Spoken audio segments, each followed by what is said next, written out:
ইরানের নতুন সর্বোচ্চ নেতা হিসেবে মোজতবা খামেনির দায়িত্ব গ্রহণকে আনুষ্ঠানিকভাবে সমর্থন ও সম্মান জানিয়েছে উত্তর কোরিয়া। একই সঙ্গে ইরানের ওপর যুক্তরাষ্ট্র ও ইসরায়েলের চলমান সামরিক অভিযানকে অবৈধ ও গুন্টামি আখ্যা দিয়ে এর তীব্র নিন্দা জানিয়েছে পিয়ংইয়ং।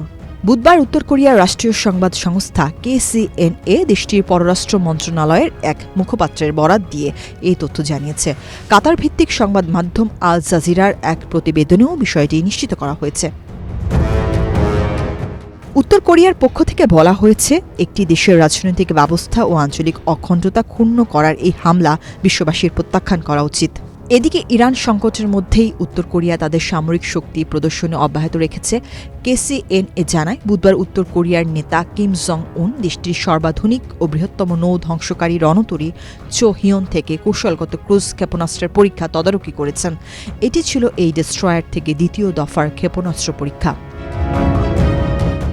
ক্ষেপণাস্ত্র উৎক্ষেপণ পর্যবেক্ষণকালে কিম জং উন বলেন, একটি শক্তিশালী ও নির্ভরযোগ্য পারমাণবিক যুদ্ধ প্রতিরোধ ব্যবস্থা বজায় রাখা বর্তমানে অত্যন্ত গুরুত্বপূর্ণ কৌশলগত কাজ।